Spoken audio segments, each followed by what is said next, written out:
지난 시간 기억하시는지 모르겠는데 지난 시간에 우리는 다시 한번 베이직에 관한 이야기들을 좀 나누면서 구원이란 무엇인가, 복음이란 무엇인가 이런 것들에 대한 전반적인 이야기를 좀 훑었어요. 그게 좀 필요할 것 같아서 이야기를 나눴던 건데요.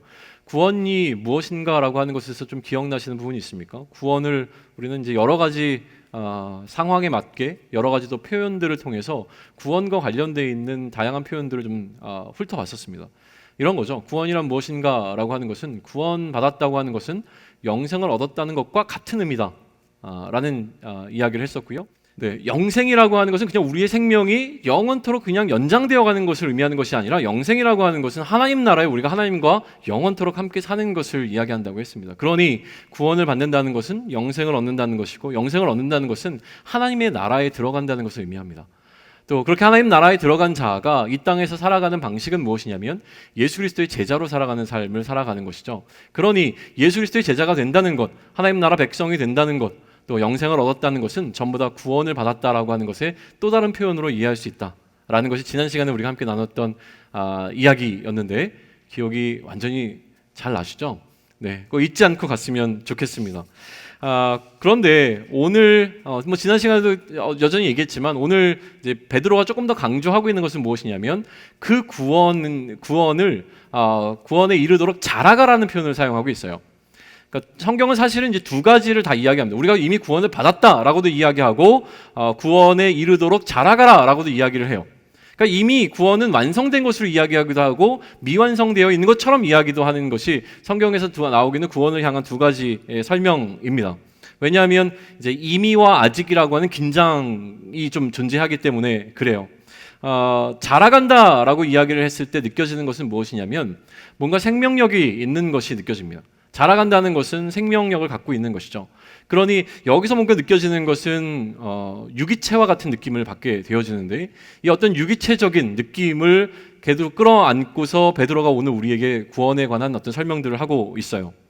아까도 얘기했지만 구원이 자라감이라고 하는 것이라면 구원은 아직 미완성된, 그러니까 완성을 향해서 나아가고 있는 과정이라고 지금 설명을 해 나가고 있는데 뭔가 완성되어진다는 것은 또 자라가라고 설명을 하기 때문에 어른이 되어지는 것과도 연관되어지는 느낌을 받습니다. 그러니까 성숙해져야 된다라는 걸로 우리는 표현하게 되어지죠. 여러분은 어른이십니까? 아까 우리 인사하면서 어린이날 어디 딴 데 놀러 가지 않고 이 자리에 있는 여러분을 어른이라고 정의 내렸는데 그렇기 때문에 우리가 어린이날 더 이상 선물을 받지 않는 것이 우리가 어른인 것을 증거해낸다라고 믿지는 않잖아요. 우리는 언제 어른이 됩니까? 저는 어렸을 때 우리 어머니가 특히 좀 이렇게 강하셨는데 절대로 외박을 허락하지 않으셨어요. 그래서 제 꿈은 뭐였냐면 외박을 해보는 거였습니다. 언제 외박을 할 수 있냐고 자꾸 물어보게 되면 이제 나중에 어른 되면 외박할 수 있다. 그래서 언제 어른이 되냐? 법적으로 성인이 되는 나이가 만 20살이잖아요. 그러니까 20살이 되면 저는 이제 어른이 된 줄 알았습니다. 20살이 됐는데도 어른이 아니더군요. 그래서 언제 도대체 어른이 되냐라고 물었더니 남자는 군대를 다녀와야 어른이 된다고 하더라고요. 군대를 다녀왔습니다. 군대를 다녀오면 제가 어른이 된 줄 알았는데 남자는 언제 어른이 되냐면 군대를 다녀와서가 아니라 머리에 상투를 틀면, 다시 얘기하면 결혼을 해야 어른이 된다라고 하더라고요. 그래서 이제 결혼을 했습니다. 어른이 됐을까요? 아니더라고요. 아이를 낳아서 키워야 진짜 어른이 된다라고 하는데요. 뭐 실제로 인생을 살아보니까 아이를 키워야 어른이 되는 것은 맞는 이야기인 것 같아요. 왜냐하면 아이들을 키울 때 이제 부모의 마음, 다시 얘기하면 이제 아비의 마음을 조금 더 이해할 수 있기 때문인 것 같아요. 근데 뭐 아이를 낳은 것이 어른됨의 기준이 되는 것은 아니지만 어쨌든 우리는 계속 우리의 인생을 통하여서 자라가게 되어집니다. 마찬가지로 구원이라고 하는 것을 설명함에 있어서도 이런 자라감에 관한 이야기를 하고 있는데요.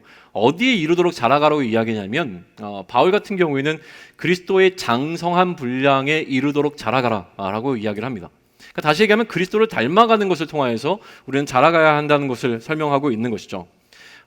기억하시는지 모르겠는데 이 구원에 이르도록 자라가는 방식에 있어서 베드로는 두 가지를 우리에게 제안했습니다. 첫 번째는 무엇이었죠? 버리라는 것이었고요. 두 번째는 무엇이었습니까? 사모하라라는 것이었습니다. 구원이 이르도록 자라가는 두 가지 방식의 첫 번째는 버리라는 것이고 두 번째는 무엇이라고요? 사모하라는 것이었습니다. 버려야 할 것들에 관한 리스트를 이야기했죠. 뭐 비방하는 것, 뭐 악독한 것, 또 뭐 시기하는 것 이런 것들을 다 버리라고 얘기했고요. 사모하는 것은 무엇을 사모하라고 이야기했습니까? 갓난 아이들 같이 순전하고 신령한 젖을 사모하라라고 이야기를 했어요. 그러니까 구원에 이르도록 자라가기 위해서 우리가 버려야 할 것과 사모해야 될 것을 이야기하는데 이것을 조금 더 쉽게 이야기하기 위해서 우리는 핵심적인 키워드를 하나를 도입했습니다. 그게 무엇이었습니까? 욕심이라고 하는 거였습니다. 결국 버리라고 하는 것은 우리가 갖고 있는 욕심을 버려야 하는 것이고, 또 우리가 사모한다는 것은 그 욕심을 무엇으로? 하나님을 향한 욕심으로, 하나님을 향해서 좀 더 욕망하고 욕심하는 그 마음으로 우리가 세상을 향한 그 욕심의 자리를 채워나가는 것에 관한 이야기를 나눴던 것이죠. 하나님을 향한 욕심, 그 욕심으로 한 주간을, 또 사실 2주간의 시간이었는데 잘 사셨는지 모르겠습니다. 잘 사셨기를 응원하고 바라는 마음이 당연히 청년 공동체를 담당하는 목사로서 가져야 되는 마음인데요, 설교를 준비하면서는 그렇지 못했으면 좋겠다라는 마음이 들어온 것도 사실이에요. 그렇게 뭔가 하나님을 더 욕망하고 하나님 나라를 더 욕심내고 하나님께 칭찬받는, 하나님께 정말 내가 더 나은 사람이 될 거야, 난 누구보다 더 많이 하나님의 사랑을 받을 거야, 하나님의 축복을 더 많이 받을 거야 라고 하는 이 욕심을 부리는 삶을 살기 위해서 하나님께 집중해 가다가 살다가 이것을 잊어버렸어야만 합니다. 그 살다가 잘 못했어야만 오늘 설교가 조금 더 여러분에게는 의미 있게 다가갈 거예요. 왜 그러냐면 잘 안 되기 때문에 여기에 부가적인 설명을 베드로가 붙이고 있는 거예요. 베드로도 이렇게 산다는 것이 어렵다는 것을 압니다. 버리는 것과 사모하는 것이 어렵다는 것을 알기에 더 추가적인 설명을 하고 있는데, 그 추가적인 설명이 오늘 우리가 나누게 되는 본문의 내용이라고 하는 거예요. 한번 이거 살펴보기 전에 1절부터 3절까지를 다시 한번 읽어보면 좋겠습니다. 준비되셨습니까? 1절부터 3절을 같이 읽습니다. 자, 시작. 그러므로 모든 악독과 모든 기만과 외식과 시기와 비방하는 말을 버리고 갓난 아기들 같이 순전하고 신령한 젖을 사모하라. 이는 그로 말미암아 너희로 구원에 이르도록 자라게 하려 함이라. 너희가 주의 인자하심을 맛보았으면 그리하라. 자, 구원에 이르도록 자라게 하려 함이라. 다시 얘기하면 구원에 이르도록 자라가라 라고 얘기를 한 다음에 덧붙이는 이야기가 3절인데 뭐라고 합니까? 너희가 주의 인자하심을 맛보았으면 그리하라 라고 얘기합니다. 이것을 가능하게 하는 것에 관한 클루를 이야기하는데, 그것이 무엇이냐면 너희가 주의 무엇을? 인자하심을 맛보았으면 그렇게 하라 라고 지금 덧붙여 설명을 하고 있다는 거예요. 오늘 그 설명을 좀 해보려고 합니다. 맛봄이 중요하다는 것이죠. 맛본 것이 중요합니다. 맛본 것을 쉽게 설명하면 경험한 것입니다. 맛보아 알게 된 것은 우리가 경험해 보았다라고 하는 것이죠. 베드로의 개인적인 경험들을 우리는 좀 생각해 볼 수 있게 되어지는데요, 베드로는요 예수님의 수제자였지 않습니까? 예수님이 3년 동안 이 땅에서 그의 그리스도로서의 사역을 감당하시는 동안 가장 옆에서 붙어서 이 사역을 지켜봤던 사람이 바로 베드로였습니다. 그러니 얼마나 그리스도를 가깝게 보았던 사람이겠습니까? 그래서 이 베드로는요, 예수님께서 막 사람들을 가르치시고 책망하시고 또 때로는 병든 자를 낫게 하시고 귀신을 내어 쫓으시고 죽은 자를 살리시는 모든 과정 가운데 베드로가 함께 했습니다. 가장 가까이에서 예수님께서 일하시는 것을 경험했던 자였어요. 그럼에도 불구하고 이 베드로의 경험은요, 직접적인 경험이 아니라 간접적인 경험에 불과했습니다. 왜냐하면 자신에게 행해진 것이 아니었기 때문에 그래요. 그러다 보니까 베드로는 어떻게 됐냐면 결정적인 순간에 그 예수님에 대한 경험이 그를 사로잡지 못하고 자신으로 하여금 예수님을 배신하고 배반하고 도망치게 만들게 되어지죠. 그리고 난 이후에 진짜 베드로에게 찾아온 경험은 용서였습니다. 주의 인자하심을 맛보았으면 그리하라라고 이야기하는데, 베드로의 인생 가운데서 가장 강력하게 그가 맛보았던 경험은 무엇이냐면 그가 예수님을 배신하고 난 이후에 예수님을 받게 되었던 용서에 대한 경험이 분명합니다. 그러니 지금 베드로는 그 자신의 주인 되어주신 예수 그리스도의 인자하심에 관한 경험을 이야기하고 있는 겁니다. 저는 목사입니다. 그런데 저희 아이들이 제가 목사라는 것을 압니다. 그런데 저의 아이들에게 제가 목사로서 대하고 있지는 않기 때문에 아이들은 제가 목사라는 것을 간접적으로 경험할 거예요. 지난주에 어떤 일이 있었냐면 주일 예배를 마치고 기독학교에서 아빠와 하는 캠핑이라고 해가지고 뒷마당에서 캠프를 했어요. 그래서 캠핑을 하면서 왜 아빠와만 해야 되는지 잘 모르겠지만 어쨌든 아빠랑 캠핑을 하면서 두 아이와 저와 오래간만에 시간을 많이 보낼 수 있었습니다. 얼마나 행복하고 얼마나 즐겁고 얼마나 사랑스러운 시간이었겠습니까? 라고 얘기하면 좋겠는데 저에게는 굉장히 악몽 같은 시간이었습니다. 우리 아이들의 실체를 저는 보게 된 거죠. 특별히 우리 둘째 아이가 그런 아이인지 몰랐습니다. 아까 얘기 나왔던 리스트에 죄송합니다. 이렇게 얘기해서 모든 비방과 악독과 시기와 분냄이 이 아이 속에 가득한 걸 발견하고요. 너무 낙심되어가지고 그 다음날 집에 돌아오자마자 제가 뭘 했겠습니까? 아이를 세워놓고 혼냈습니다. 야, 너는 진짜 네 속에 예수님이 계시지 않는 것 같아. 아빠는 깜짝 놀랐어. 너는 어떻게 그럴 수 있어? 막 이러면서 한참 제가 하고 싶은 얘기를 다 했죠. 상처가 되는 얘기도 아마 했을 겁니다. 나중에 얘기할지 몰라요. 아빠 내가 초등학교 2학년 때 아빠가 나를 세워놓고 그럴지도 몰라요. 그런데 이 얘기를 하고 난 다음에 제 마음속에요 무슨 마음이 들었냐면 하나님께서 저를 바라보시는 시선도 제가 제 둘째 아이를 보는 것과 별반 다르지 않겠구나 하는 생각을 확 갖게 하셨어요. 야 너도 똑같잖아 이 얘기를 하시는 게 느껴진 거죠. 그러면서 저에게 딱 문득 떠오르게 된 기억이 있었는데 바로 그 전날 무슨 일이 있었냐면 주유소를 갔거든요. 근데 그날 저는 주유가 목적이 아니었고 세차가 목적이었어요. 그래서 세차를 하기 위해서 주유소를 찾았죠. 이미 이제 주유했던 그 영수증이 있기 때문에 이제 1,000원만 더 내면 세차할 수 있는 곳이 있어서 거기를 갔어요. 근데 자주 가는 단골 주유소니까 어떤 방식으로 세차를 해야 되고 차들이 그날따라 날씨가 좋아서 줄을 많이 섰거든요. 그러니까 어떻게 줄을 서면 제대로 서는 건지 저는 알아요. 제가 딱 주유소에 들어가는 순간 주유를 마치고 나오는 차 한 대의 움직임이 느껴집니다. 그래서 저는 가장 제가 적절하게 세차를 할 수 있는 곳에 주차를 먼저 했습니다. 그러니 그 차보다 제가 먼저 줄을 선 거잖아요. 그런데 거기서 일하는 사람은 그렇게 안 본 겁니다. 그래서 제가 서 있고 이 차가 중간에 서니까 이 중간에 선 차를 뒤로 보냈다가 다시 앞으로 오면서 저에게 뭐라고 얘기했냐면 저 차가 먼저 왔으니까 이 차가 세차하고 난 다음에 당신 차가 세차하면 됩니다라고 알려줬어요. 순서를 잡아준 거죠. 근데 제가 창문을 열고 뭐라고 얘기했겠어요? 네 맞아요. 제가 먼저 왔는데요? 라고 너무 당당하게 얘기를 한 거예요. 싸울까 말까 얘기하다가 세차를 담당하시는 분이 황당하다는 듯이 그냥 걸어가더라고요. 그래서 더 이상 얘기를 안 했어요. 그러고 있는데 제 마음속에 제가 까먹고 있는 게 있었어요. 그렇게 얘기를 하는 순간 제 뒤에 앉아있는 두 아들이 있더라고요. 와, 아이들에게 제가 뭔가 잘못된 본을 보였구나 생각이 들어서 그냥 그러니까 그 차를 먼저 세차를 보내고 내가 세차해야지라고 마음을 먹고 있었어요. 그러고 나서 이제 차가 움직이고 이 차가 끼어드는 순간 제 둘째 아이가 뭐라 그랬냐면 아빠가 전화하는 사이에 저 차가 끼어드네?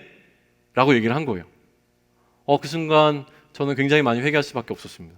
왜냐하면 제 아이에게 그것을 가르쳐 주는 것은 저라는 생각이 든 거죠. 결국은 제가 이 아이에게 그러한 본을 보여준 거예요. 절대 비켜주면 안 돼. 내가 먼저 세차해야 돼. 막 이런 것들을 은연중에 가르쳐 줘놓고서 제 아이를 세워놓고 저는 막 얘기한 거예요. 너는 왜 이렇게 네 생각밖에 안 하고 너는 이렇게 욕심꾸러기고 너는 왜 이렇게 인생을 그런 식으로 살아? 라고 막 얘기를 하는데 사실 그런 인생의 모습의 본을 보여준 게 저라는 생각이 드는 순간 얼마나 민망했는지 참 모릅니다. 우리는요 말씀을 경험했습니다. 성경 말씀이 무엇을 이야기하는지 참 잘 압니다. 그런데 이 말씀이 우리에게 실제가 되어지는 것과 우리가 말씀을 실제로 경험한 그 경험과 간접적으로 경험한 경험은 달라요. 아까 우리 영상에서 보았던 김건희 씨가 어떤 식의 삶을 살았는지를 우리는 이제 간접적으로 경험하게 될 겁니다. 그러나 그것은 간접적인 경험일 뿐이에요. 우리가 그러한 삶을 살아내지 못하면 이것은 누군가의 이야기일 뿐 우리의 삶에 전혀 영향을 미치지 못합니다. 그런데 우리에게 중요한 것은 무엇이냐면 이 말씀이 우리 삶에서 실제가 되어지고 또 베드로가 주장하는 이 주장이 우리에게 먹히려면 우리가 그러한 경험을 해야만 합니다. 우리에게 어떠한 경험이 있는가가 중요한 거예요. 근데 놀랍게도 베드로는 우리에게 뭐라고 얘기하냐면 너희가 이미 그것을 맛보았으면 이라고 이야기를 합니다. 그러니까 베드로의 전제는 무엇이냐면 우리가 그러한 경험이 있다는 거예요. 우리도 모르게 우리는 이미 그러한 경험을 갖고 있는 자라고 하는 전제 속에서 이야기가 출발되고 있는 것으로 이해해야 됩니다. 맛보았다고 하는 것은요 경험한 것이라고 말씀을 드렸습니다. 맛에는 여러 가지 맛이 있을 수 있어요. 그러나 오늘 우리가 얘기하고 싶은 맛의 두 가지 큰 카테고리는 하나님에 관한 맛과 세상에 관한 맛이 분명합니다. 하나님을 맛보아 알게 되었으면 이라고 얘기하는 것이죠. 그런데 하나님을 맛보아 아는 것보다 세상이 주는 맛은 굉장히 중독성이 강합니다. 우리는 세상을 맛보아 안 자이기도 합니다. 세상이 얼마나 맛있는지 우리는 알고 있습니다. 그리고 이 세상이 주는 그 맛은 굉장히 아까도 얘기했지만 중독성이 강한 맛이기 때문에 이 중독에 빠져들 수밖에 없습니다. 중독이 되어지면 나타나는 증상들이 있어요. 건강에 안 좋은지 알면서도 그 중독이 주는 즐거움이 있기 때문에 우리는 여전히 그 행위들을 합니다. 그게 중독된 증상이에요. 또 어떤 게 있냐면 굉장히 많은 돈이 들어가도 우리는 여전히 그 일을 합니다. 이렇게 돈 쓰면 안 되는데 라고 생각하면서도 돈을 쓰게 되죠. 왜냐하면 중독되어 있으니까요. 또 무엇을 하냐면 시간을 사용합니다. 이렇게 시간 쓰면 안 되는데 라고 생각하면서도 시간을 쓰죠. 왜냐하면 그렇게 시간을 쓰는 것이 맛있으니까요. 또 무엇이 있습니까? 거리도 상관없어요. 얼마나 먼 거리가 있어도 상관없습니다. 그것을 내가 할 수만 있다면 그 먼 거리를 기꺼이 우리는 갈 수 있습니다. 그러니까 중독이라는 것은 굉장히 강력한 힘이 있습니다. 건강이든 돈이든 시간이든 거리든 우리가 생각하고 있는 물리적인 어떤 개념들을 다 뛰어넘을 수 있는 게 중독이 갖고 있는 강력한 힘이라고 하는 거예요. 그러니 이런 세상이 주는 그 맛이 갖고 있는 중독성을 넘어설 수 있는 방법으로 이야기하는 것이 무엇이냐면 베드로는 우리가 이미 하나님을 경험했고 그 하나님에 대한 경험을 더 크게 하라는 것입니다. 그게 바로 무엇이냐면 순전하고 신령한 젖을 사모하라라고 이야기하는 것입니다. 우리가 사모해야 될 것이 바로 그런 것이라고 하는 것이죠. 만약에 우리가 순전하고 신령한 젖을 맛보아 알게 되어지면 그 맛이 갖고 있는 중독성이 세상이 주는 그 맛의 중독성을 넘어설 수 있다라고 하는 확신이 누구에게? 베드로에게 있기 때문에 베드로는 오늘 우리에게 그것을 제안하고 있는 것이죠. 맛은 경험이라고 했습니다. 그렇다면 나는 맛본 자가 분명합니다. 그렇다면 나도 경험한 자가 분명하죠. 그럼 우리가 경험한 것이 무엇인가를 물어봐야 하는데 여러분은 어떠한 경험을 하셨습니까? 하나님에 대한 경험을 분명히 하는 방법이 있어요. 내가 경험한 하나님이 누구이신지를 분명히 하는 방법은 무엇이냐면 우리 각자에게 하나님은 누구이신가 라고 하는 것을 물어보는 겁니다. 나에게 하나님은 누구십니까? 라고 물어봤을 때 여러분은 어떻게 대답하시겠어요? 여러분이 가장 먼저 떠오르는 그 단어가 내가 경험한 가장 강한 하나님에 대한 경험의 결과물입니다. 하나님이 누구십니까? 라고 물었을 때 여러분 뭐라고 대답하시겠어요? 하나님은 사랑이십니다 라고 대답한다면 하나님은 나에게 사랑을 베풀어 주시는 분으로 내가 경험했기 때문에 나오는 이야기, 물론 학습된 것이 대부분은 그렇습니다. 또 어떤 얘기가 있습니까? 하나님은 내 친구 같아요. 하나님은 나에게 위로자가 되어주셔요. 하나님은 나에게 밥을 주시는 분이세요. 하나님은 나를 기쁘게 해주시는 분이세요. 하나님은 나를 슬프게 하는 분이세요. 어떤 것이 됐든지 간에 우리가 당신에게 하나님은 누구십니까? 라고 물었을 때 나오게 되는 그 고백이 경험을 토대로 나오는 고백이라고 하는 거예요. 선교를 가는 이유 한번 생각해 보시죠. 선교를 우리가 왜 가냐면 물론 하나님께서 우리에게 맡기신 그 사명을 감당하기 위해서 가기도 하지만요. 저는 선교가 주는 가장 큰 유익은 우리가 그 하나님의 일하심을 맛보아 알 수 있는 그 어느 것보다도 가장 강력하게 하나님의 그 찐한 맛을 맛볼 수 있는 곳이 선교지이기 때문에 간다는 생각을 많이 합니다. 여행과 선교를 한번 비교해 볼게요. 그렇다고 제가 여행을 다니는 사람들을 비방하거나 비난하는 거 아닙니다. 여행은 중독성이 있습니다. 그리고 여행은 참 좋은 겁니다. 여행 다니셔야 합니다. 저도 여행을 참 좋아합니다. 그리고 자동차 여행을 굉장히 즐겨서 했기 때문에 요즘도 자동차 날씨만 좋아지면 자동차를 끌고 막 몇백 킬로를 달리고 싶은 마음들이 계속 일어나요. 여전히 지금 꿈꾸고 있는 것은 무엇이냐면 언제 기회가 된다면 대륙 같은 데를 자동차로 막 한 달이든 두 달이든 여행을 다니고 싶은 마음이 제 마음을 이렇게 심장을 요동치게 합니다. 더 늙기 전에 가야 되는데 막 이 생각을 해요. 그러려면 돈도 모아야 되고 시간도 있어야 되는데 언제 그럴 기회가 올까? 그러면서 막 꿈꿔요. 와, 자동차 타고 다니면서 막 그냥 어디든지 가고 막 이랬으면 좋겠다. 이런 꿈이 있어요. 꿈만 꾸고 있습니다. 아무튼 그래요. 그러니 여행을 질리도록 가십시오. 여행 중독하는 거 좋습니다. 그럼에도 불구하고 한번 생각해 보시죠. 만약에 우리에게 선교 딱 한 번 나갈 수 있는데 선교와 여행이라고는 두 가지 선택지가 있다면 우리는 어느 것을 선택할 것인가 라고 하는 문제가 있어요. 역시나 여행을 선택하는 사람들의 마음을 불편하기 위해서 이 얘기를 하는 게 맞습니다. 그럼에도 불구하고 그런 차원이 아니라 우리는 한번 생각해 볼 필요가 있습니다. 기꺼이 물론 기회가 많으면 여행도 가고 막 선교도 가고 다 가면 좋죠. 근데 그럴 상황이 안 된다고 한다면 내 수중에 시간과 돈이 딱 요만큼만 있다면 어떤 사람은 선교를 선택하고 어떤 사람은 여행을 선택할 겁니다. 선택의 기준이 어디 있겠습니까? 선교를 맛보아 알게 된 그 기쁨이 여행을 통해서 맛보아 알게 된 기쁨보다 크다면 그 사람은 선교를 선택할 거라 저는 확신합니다. 그럼에도 불구하고 선교를 다녀왔는데 더 이상 선교를 가지 않겠다고 선언하는 사람들이 있습니다. 왜 그럴까요? 선교를 나갔는데 하나님의 일하심을 제대로 맛보아 알지 못했기 때문이라고 저는 믿습니다. 결국은 선택의 문제는 늘 우리 앞에 놓여 있습니다. 그래서 오늘 베드로는 우리의 마음을 불편하게도 베드로 역시 이것을 선택의 문제로 끌고 가고 있어요. 어떻게 설명하냐면요, 버림받되고 선택되었다는 개념으로 설명합니다. 예수 그리스도에 대한 선택의 문제에 있어서 누군가는 버렸고 누군가는 택했다라는 개념을 이야기를 해요. 선택한 자들의 이유는 무엇이냐면 예수님을 어떤 사람들은 버렸고 어떤 사람들은 예수님을 선택했는데 선택한 이유가 무엇이냐면 그 예수님께서 보배로운 산돌이라고 하는 것을 알았기 때문에 선택했다라고 하는 것이 베드로가 우리에게 얘기하고 있는 주장이라고 하는 거예요. 왜 지금 베드로는요 예수님을 보배로운 산돌이라고 표현했을까라고 하는 것인데요, 이 역시 베드로가 자기가 경험한 특별한 경험이 있었기 때문이라고 저는 믿습니다. 돌 하면 떠오르는 게 있어야 돼요. 우리는 베드로 전설을 시작하면서 베드로가 자신의 이름을 무엇이라고요? 자신을 베드로라고 소개하고 있는 것에부터 출발을 했습니다. 그게 왜 중요할까요? 베드로의 원래 이름은 베드로가 아니기 때문입니다. 베드로의 원래 이름은 시몬이었고 그의 이름이 베드로가 된 것은 예수님께서 그의 이름을 베드로라고 불러주셨기 때문입니다. 게바라고 불렀죠. 그 뜻은 무엇입니까?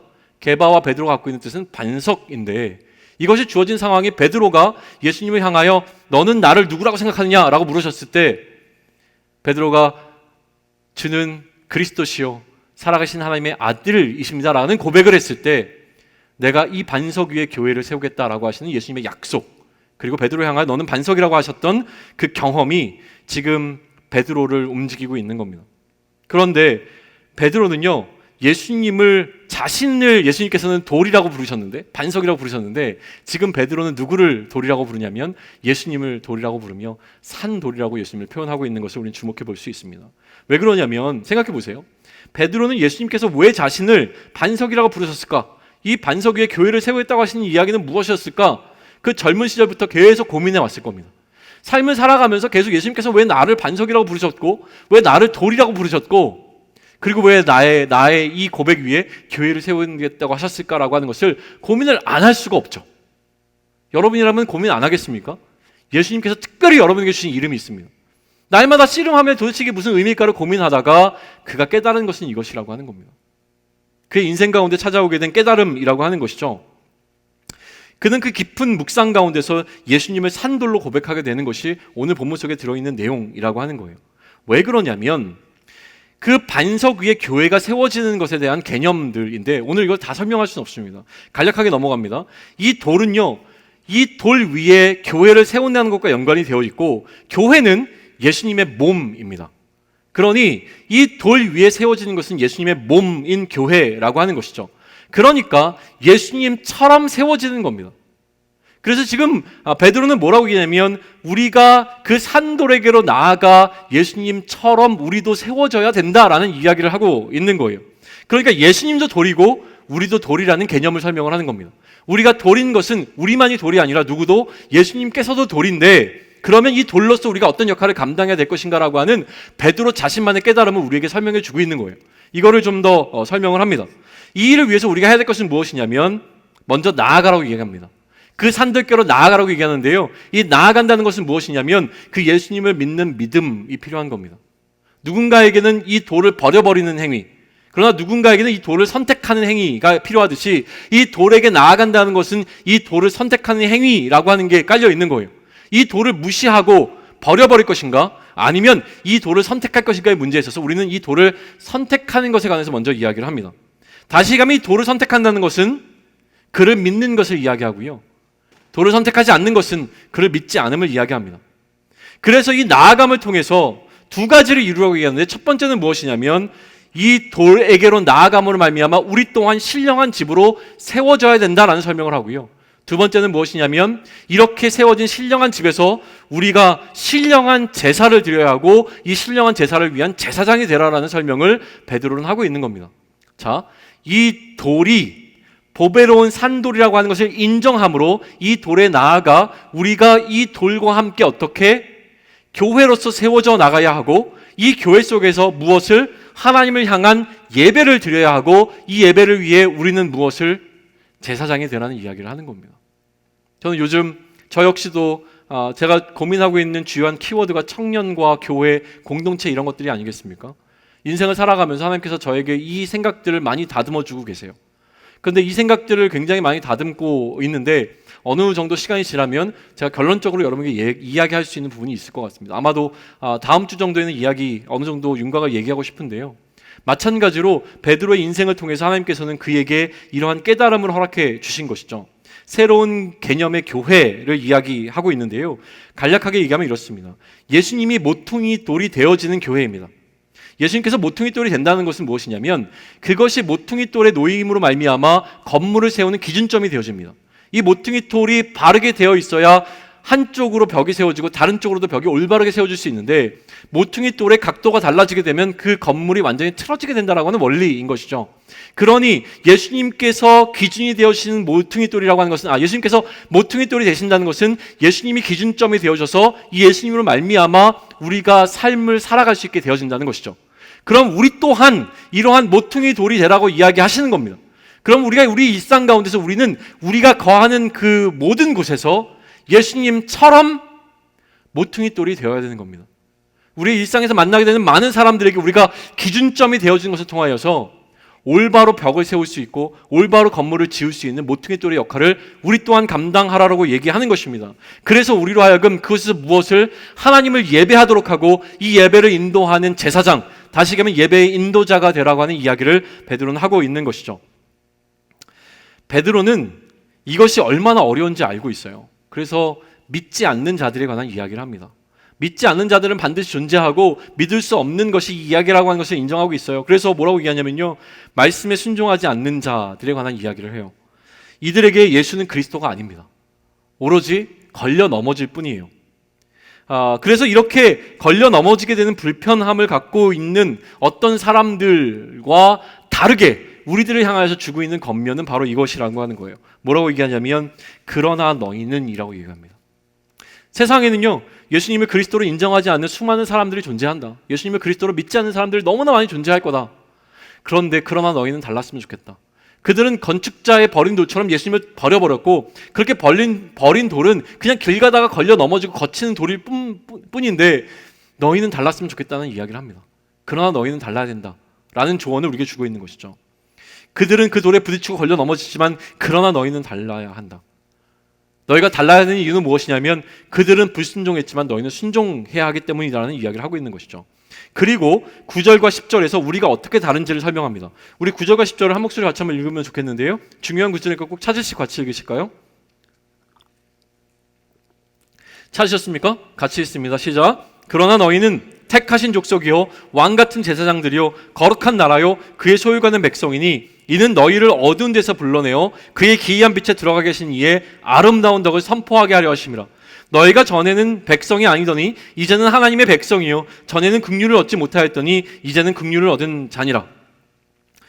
우리가 다른 이유의 첫 번째는 무엇이냐면 우리가 선택받았기 때문이라고 이야기를 합니다. 네, 시간이 오늘 왜 이렇게 아까 영상을 봐서 그런가요? 시간 오늘은 급격하게 빨리 가는 것 같은 느낌이에요. 여러분 시간이 굉장히 안 가시죠? 늘 상대적이에요. 아마 오늘 이야기 몇 가지를 제가 좀 생략하고요. 다음 주에 아마 2편을 다시 한번 해야 될 것 같습니다. 똑같은 본문으로요. 일단은 간략하게만 설명합니다. 첫 번째는 선택받았다고 하는 것이에요. 그런데 이 선택받았다고 하는 이야기를 너희는 택하신 족속이라고 설명하기 전에 8절에서 먼저 무엇을 이야기하냐면 그렇게 걸려 넘어지는 예수를 그리스도로 인정하지 않는 자들 있잖아요. 이 사람들 역시 하나님께서 정하신 것이라는 설명을 먼저 8절에서 합니다. 여기서 중요한 선택의 교리가 등장하는데요. 이 선택의 교리는 참 불편하고 어려운 교리예요. 무슨 얘기냐면 이미 하나님께 누가 구원받을지 누가 구원받을지 않을지가 결정되어 있다면 어차피 구원받을 사람들은 구원받고 구원받지 않을 사람들은 구원받지 않을 텐데 우리가 이렇게 신앙생활하는 것이 어떤 의미가 있습니까? 라고 하는 굉장히 큰 반란을 일으키는 교리가 선택 교리이기 때문에 그래요. 예정 교리인데요. 이것은요 나중에 우리가 더 깊이 설명할 기회가 있겠지만 이렇게 이해하시면 좋습니다. 선택 교리라고 하는 것은 믿지 않는 사람들을 위한 교리가 아닙니다. 이것은 믿는 우리들이 어떻게 하나님을 이해할 것인가, 또 우리가 받은 구원이 얼마나 큰 은혜인가라고 하는 것을 깨닫기 위해서 주어진 선물과 같은 구절이라고 하는 거예요. 첫 번째는 어떤 의미냐면, 하나님은 전지하시고 전능하신 하나님이십니다. 그러니 하나님은 누구든지 구원하실 수 있고 누가 구원받을지 구원받지 않을지를 이미 아시고 계세요. 그러니 하나님께서 누가 구원받을지 안 받을지를 모르신다라는 것이 아니라 아신기 때문에 이미 하나님 안에서는 예정된 자가 있겠구나라고 하나님을 이해하기 위해서 예정론이라고 하는 것이 이야기 된 겁니다. 또 한 가지는 이미 구원받은 우리들이 그렇다면 언제 하나님의 마음 가운데 구원받은 자로 택함을 받았는가인데, 하나님은 이미 창세 전부터 우리의 구원에 대한 것을 확증하셨고 그 계획을 갖고 계셨다라고 하는 것을 이야기하면서 우리를 위해서 하나님께서 어떻게 일하셨는지를 설명하는 방식으로 이야기되는 게 이 선택 교리라고 하는 거니까, 이것을 너무 다른 방향으로 이해하지는 않았으면 좋을 것 같아요. 이게 첫 번째 베드로가 우리에게 주는 그러나 너희는 달라야 되는 이유입니다. 그러나 우리가 달라야 되는 이유는 무엇입니까? 우리는 창세 전부터 하나님께 선택받은 자들이기 때문이라고 하는 이유입니다. 두 번째는 무엇이냐면, 우리가 왕같은 제사장이기 때문이라고 이야기합니다. 자, 왕같은 제사장이라고 얘기했는데요, 제사장을 다른 의미로 표현하게 되면 이 제사장은 기름 부음 받은 자였습니다. 기름 부음 받은 자를 어떻게 부릅니까? 그리스도라고 부릅니다. 예수님께서는 요한복음에서 우리에게 이렇게 말씀하십니다. 아버지께서 나를 보내신 것 같이 나도 여러분들을 보냅니다. 아버지께서 나를 무엇으로 보내셨냐면 이 땅에 그리스도로 보내셨기 때문에 나도 너희들을 그리스도로 보낸다라고 하는 의미가 함축되어져 있습니다. 그러니 예수님께서 이 땅 가운데서 그가 그리스도로 행하신 그 사역을 우리에게 맡겨주셨는데, 그럼 우리는 어떻게 그리스도로서의 사역을 감당합니까? 우리가 그리스도가 행하신 그 일들을 행하는 가운데 사람들이 우리를 기이 여기고 어떻게 당신이 이런 일을 가능하게 했습니까? 라고 얘기했을 때 우리의 이 모든 것은 예수 그리스도 그 이름의 능력이 이를 가능하게 했습니다라고 하는 방식으로 예수가 그리스도이심을 나타내는 사역을 하는 것, 그게 바로 우리에게 그리스도로서 주어진 직분이라고 하는 것입니다. 우리가 그러나 다른 이유 세 번째는 무엇이냐면, 우리가 거룩한 나라요 소유가 된 백성이기 때문이라는 설명입니다. 베드로는 우리의 소유권에 관한 이야기를 하는데요, 우리가 다른 나라의 백성 되었다가 다른 나라의 종 되었다가 하나님 나라에 속한 자로, 소유권이 하나님 나라로 옮겨진 하나님 나라의 백성, 그리고 우리 자체가 하나님 나라라고 설명하는 굉장히 놀라운 설명을 하고 있습니다. 이 부분에 대한 것은 다음 주에 좀 더 구체적으로 설명하겠습니다. 그런데 여기서 강조하고 싶은 것 한 가지는 무엇이냐면, 여기 역시 베드로의 경험이 담겨 있습니다. 베드로는 어떤 경험을 한 사람이었냐면, 이전과 지금의 경험이 확실히 다른 것을 경험했던 사람이었습니다. 이전에는 어둠에 있었지만 그가 빛으로 나온 사람이라고 하는 것을 경험했기 때문에 이 경험이 이전과 지금을 나누는 경계선이 되어지는 것을 경험했던 사람이었습니다. 하나님의 백성이 아니었던 자가 하나님의 백성이 되었던 것을 경험했고요, 하나님의 긍휼을 입지 못했던 자가 하나님의 긍휼을 입었다고 하는 사실을 깨닫게 된 자가 된 것이라고 하는 것이죠. 그러니 우리는 이 시간 기억해야 될 것은, 내가 이전과 지금을 나누는 경계선이 나에게는 있는가라는 걸 생각해 보셔야 돼요. 여러분은 이전과 지금을 나누는 경계선이 있습니까? 내가 어둠 가운데 거했다가 빛 가운데로 나왔던 그 경계선에 대한 시점이 있냐고 하는 거예요. 내가 긍휼을 입지 못했지만 긍휼을 입었다라고 느껴지는 어떤 시점, 내가 하나님의 백성이 아니었지만 하나님의 백성이 되었구나라고 하는 것을 느끼게 되는 어떤 그 시점이 우리 인생 가운데 있는지를 먼저 살펴보시는 것이 필요합니다. 백성이 아니었지만 백성 되는 경험을 한 자는 맛본 것입니다. 긍휼을 얻지 못하였으나 긍휼을 얻은 경험을 하게 되면 그것이 맛본 것이라는 것이죠. 이것이 무엇입니까? 주의 인자하심을 맛본 우리의 경험입니다. 여러분에게는 주의 인자하심을, 그 하나님의 인자하심을 맛본 경험이 언제였는가라고 하는 것을 오늘 베드로전서는 우리에게 묻고 있습니다. 이 맛을 보지 못했다면요, 지금 우리가 하는 이 논의는요 하나도 의미가 없습니다. 이미 베드로는 우리에게 어떤 전제를 깔아놓고 있냐면, 여러분들은 모두 다 그런 맛을 본 자들입니다 라는 전제 속에 출발하고 있거든요. 그러니 이 맛을 보지 못했다면 우리는 이 맛을 보기 위해서 애써야 됩니다. 이 맛을 본 사람이라면 그 맛을 다시 기억해 내야 하는 겁니다. 맛을 보았어도 제대로 맛보지 못했다면 우리는 우리에게 주어져 있는 이 숙제, 다시 얘기하면 구원에 이르도록 자라가기 위해서 주어진 숙제, 버리고 사모하는 것을 할 수가 없습니다. 이 맛을 제대로 보아야, 인자하심을 맛보았다면 그리하라. 인자하심을 맛보았다면 구원에 이르도록 자라가야 한다. 자라가기 위해서 어떻게? 버리고 사모해야 된다. 이 얘기를 하는데요. 맛보지 못했는데 그 이야기를 어떻게 논할 수가 있습니까? 맛보는 게 너무나 중요하다는 거예요. 제대로 맛보리면 우리는 욕심을 버리기 어렵습니다. 제대로 맛보지 않으면 우리는 하나님 나라를 사모할 수가 없습니다. 그런데 전제는 또 무엇이냐면 제대로 맛본다면 우리는 변합니다. 확신합니다. 제대로 맛보면 우리는 욕심내게 되어집니다. 그러니 이제 욕심낼 것을 새롭게 정의 내리는데요. 우리가 구체적으로 이제 욕심내야 될 것은 무엇이냐면 하나님을 더 제대로 맛보기 위해서 욕심내야 합니다. 우리는 세상을 욕심내는 것이 아니라 무엇을 욕심내야 된다고요? 하나님을 제대로 더 맛보기 위해서 욕심내야 합니다. 그 욕심의 일환으로 우리가 해야 되는 것이 무엇이라고요? 선교를 나가셔야 됩니다. 하나님을 더 맛볼 수만 있다면 그곳이 어느 곳이든 하나님을 맛볼 수 있기 위해서 우리는 정신이 나간 사람처럼 어디에 중독된 사람처럼 그것을 쫓아 헤매는 자들이 되어야 된다라고 하는 겁니다. 여러분들은 혹은 저는 하나님을 더 경험하기 위해서 얼마나 욕심을 내고 있을까요? 여러분들은 하나님을 경험하기 위해서 지난 일주일 동안의 삶 동안 어떤 노력을 하셨습니까? 얼마나 매달렸나요? 오늘 이 예배에 오는 순간 여러분들은 어떤 욕심을 부리셨나요? 만약에 이 한 번의 예배를 통하여서 하나님을 더 경험하고 싶다면 우리는 이 정도로 안 됩니다. 더 열심을 내셨어야 됩니다. 예배 시간에 맞춰서 오고, 이 말 하면서 굉장히 찔려요. 저 오늘 예배 시간에 늦었거든요. 오늘 뭐가 일이 많았어요. 그러나 하나님을 더 경험하기 위해서 예배에 늦을 때마다 우리의 마음을 요동치게 해야 되는 것은 그 은혜를 내가 10분이나 예배에 늦어서 10분이나 못 받았네. 이게 우리의 마음을 설레게 해야 된다는 거예요. 욕심을 부려야 되는 것이죠. 예배 시간 그 전에 나와서 간절히 하나님께 기도하며 하나님 오늘 내가 하나님을 더 경험하게 해주세요. 기도 시간에 미어 터져야죠. 그런데 안 오는 거예요. 욕심이 없으니까요. 그 시간에 차라리 다른 것을 하는 게 훨씬 더 나으니까요. 막 설교를 듣는 동안 놓치지 않으려고 막 노트도 하고요. 막 녹음도 하시고, 미안합니다. 녹화되니까 녹음하지 마세요. 막 열심을 내셔야죠. 오늘 나에게 주시는 하나님의 말씀 뭘까? 막 기대하면서 적고 이거 하나 붙잡고 오늘도 살아야지, 이런 열심도 있어야죠. 말씀을 듣는 동안 이 말씀에 동의되어주고 이 말씀을 내가 정말로 믿습니다라고 하는 그 자연스러운 반응으로 아멘이 나와야죠. 우리 공동체는 굉장히 점잖지 않습니까? 아멘 절대 안 해요. 그렇잖아요. 자연스러운 반응으로 나오게 되어진 그 열심이 우리를 이끌어야 하는 것이죠. 저는 확신하는데요, 우리 사랑하는 찬양팀이 오늘 찬양을 준비하면서 그 열심을 준비했을 거라고 저는 믿습니다.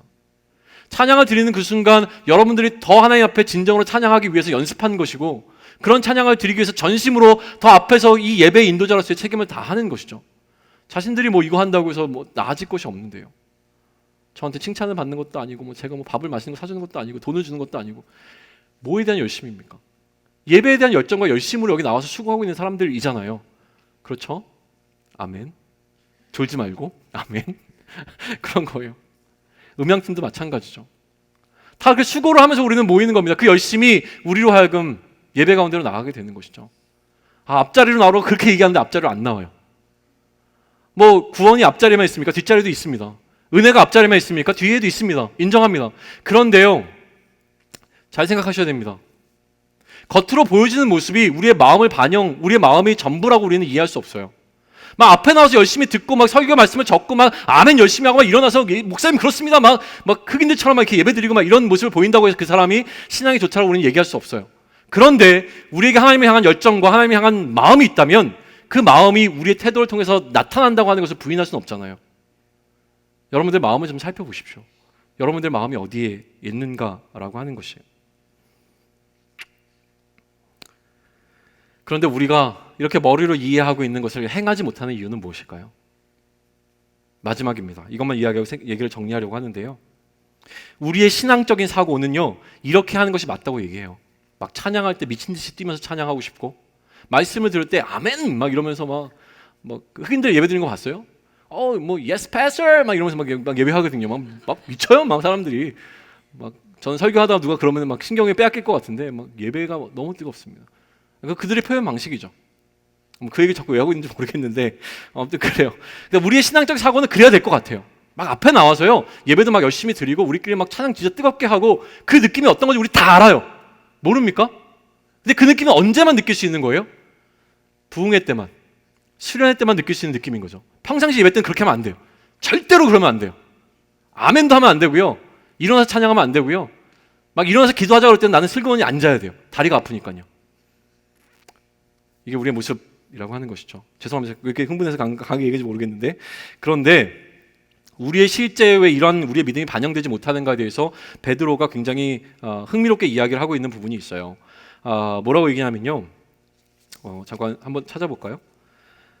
오늘 본문에서 6절입니다. 본문 6절을 다시 한번 읽으면 좋을 것 같아요. 같이 있습니다. 준비됐습니까? 시작. 성경에 기록되었으되 보라 내가 택한 보배로운 모퉁이 돌을 시온에 두노니 그를 믿는 자는 부끄러움을 당하지 아니하리라 하였으니. 아멘.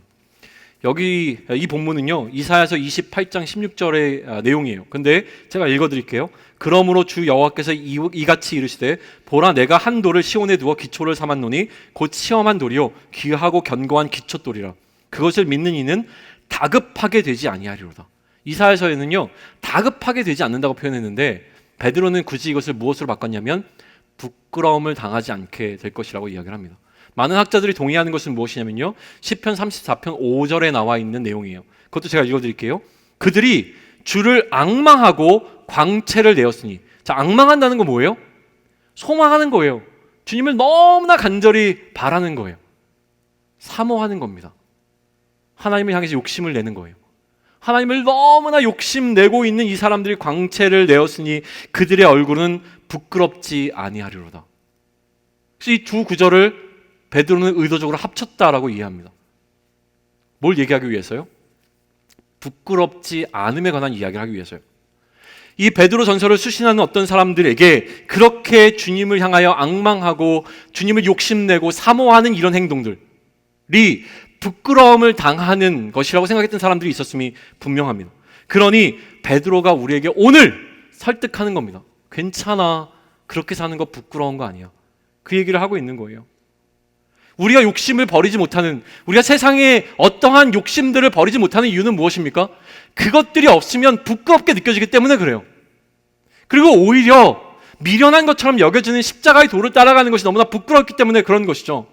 그러니 베드로는 오늘 그의 경험을 통해서 전심으로 우리에게 전하고 있는 것이 이것입니다. 무엇이 진짜 부끄러운지 생각하라는 거예요. 무엇이 정말 부끄러울지 꼭 생각하라는 겁니다. 베드로는 너무나 수치스러운 경험을 갖고 있습니다. 그게 무엇이냐면 그가 3번 예수님을 부인한 것이었습니다. 그러니 예수님이 부활하실지 몰랐는데 부활하시고 난 예수님을 만났을 때 베드로는 얼마나 수치스럽고 얼마나 부끄럽겠습니까? 그런데 그에게 찾아온 것은 무엇입니까? 주의 인자하심이었습니다. 용서해 주신 것이죠. 다 용서해 주신 거예요. 그러니 베드로는 달라진 겁니다. 우리는 예수님이 나의 그리스도라고 하는 사실을 부끄럽게 여긴 적이 정말 없습니까? 부활하신 예수님을 만나니 정말 부끄러운 것이 무엇인지를 알게 된 베드로가 오늘 우리에게 도전하고 있는 것은 괜찮아, 부끄럽지 않아 라고 하는 겁니다. 그러니 너희는 달라야 된다. 세상과 그러니 너희는 달라야 된다는 이야기를 하는 거예요. 우리는 누구를 의식하면서 삽니까? 사람들을 의식하면서 살아요. 남을 의식하면서 삽니다. 세상에서 쪽팔리지 않은 것이 우리 인생의 목표로 삼고 살아가는 것이 우리들이잖아요. 쪽팔리지 않을 것들을 위해서 살아갑니다. 아니라고요? 저는 그렇다고 생각합니다. 그런데 그날이 오면, 그날이 언제입니까? 예수님이 다시 오시는 그날, 우리가 반드시 서게 될 심판의 그날이 오게 되면 나에게 가장 쪽팔린 것은 무엇일까요? 지금은 우리가 인생을 살아가면서 이 세상의 기준 가운데서 나를 주눅들게 하고 나를 쪽팔리게 하는 어떤 것들로부터 자유롭기 위해서 세상의 기준에 맞춰 살아가지만 그날, 예수님이 다시 오는 그날 나를 가장 쪽팔리게 하는 것은 무엇일까요? 나를 가장 부끄럽게 하는 것은 무엇일까요? 내가 하나님 앞에 거짓된 모습을 보였던 그것들일 것입니다. 내가 하나님 앞에 가짜라는 것이 드러나는 그 순간이 가장 부끄러울 것이 너무나 분명합니다. 그래서 오늘도 우리는 몸부림쳐야 됩니다. 진짜가 되기 위해서 몸부림쳐야 하는 것이죠. 우리가 안 쪽팔리기 위함은 우리의 사명을 다하는 것입니다. 우리의 사명은 너무나 분명합니다. 그 사명은 9절을 이야기하고 있는데요. 우리 9절 다시 한번 찾아서 힘차게 읽습니다. 9절 찾으셨습니까? 같이 읽습니다. 시작. 그러나 너희는 택하신 족속이요 왕같은 제사장들이요 거룩한 나라요 그의 소유가 된 백성이니 이는 너희를 어두운 데서 불러내어 그의 기이한 빛에 들어가 계신 이의 아름다운 덕을 선포하게 하려 하심이라. 그러나 너희는 달라야 된다. 왜냐하면 너희를 다르게 만드셨기 때문인데, 너희를 다르게 만든 목적이 무엇이냐면 너희를 어둠에서 불러 기이한 빛에 들어가게 하신 그분의 아름다운 덕을 선전하기 위함이다 라고 이야기를 합니다. 루프탑 파티의 본질은 바로 여기에 있습니다. 우리를 어둠에서 불러 빛 가운데로 인도하신 그분의 덕을, 다시 가면 예수의 그리스도 되심을 선포하기 위해서 우리가 모이는 것이지, 단순히 우리끼리 즐기기 위해서, 우리끼리 뭔가 좋은 시간을 보내기 위해서 하는 것이 아니라는 것을 꼭 기억해야 됩니다. 우리의 일상을 통해서 우리는 그 아름다운 덕을 선포하는 삶을 살아내야 합니다. 무엇이 진짜 우리를 부끄럽게 하는 것인지 우리는 기억해야 됩니다. 무엇이 우리를 정말 치욕스럽게 만들지 꼭 기억하셔야 됩니다. 부탁입니다. 욕심을 내었으면 좋겠습니다. 우리 리더들을 조전합니다. 우리 리더분들 꼭 욕심 내셨으면 좋겠습니다. 내 감정을 실어서 이야기하자면요, 굉장히 서운합니다. 루프탑 파티를 준비하고 있는 것이 우리 리더들이 다 같이 마음을 합했으면 좋겠어요. 마찬가지로 우리 모든 청년 공동체가 그 일을 향하여서 마음을 모았으면 좋겠습니다. 왜냐하면 그것은 단순히 우리가 놀기 위한 모임이 아니라 무엇을 위해서요? 우리를 어둠 가운데서 건져내어 그 빛 가운데로 인도하신 그분의 아름다운 데서 선전하기 위한 일이기 때문에 그렇습니다. 우리 마음을 뛰게 해야 되는 것이 분명합니다. 저는요, 마치 이번만 사역하고 그만둘 것처럼 사역하고자 하는 마음이 다시 일어나기 시작했습니다. 한동안은요 너무 힘들었어요. 사실 저 개인적으로 힘들고 제 마음도 복잡하고 막 이러다 보니까 뭐 하다가 막히면 하지 말지, 뭐 하기 싫다는데 하지 말지, 이런 마음이 제 안에 쏙 들어왔던 것을 회개합니다.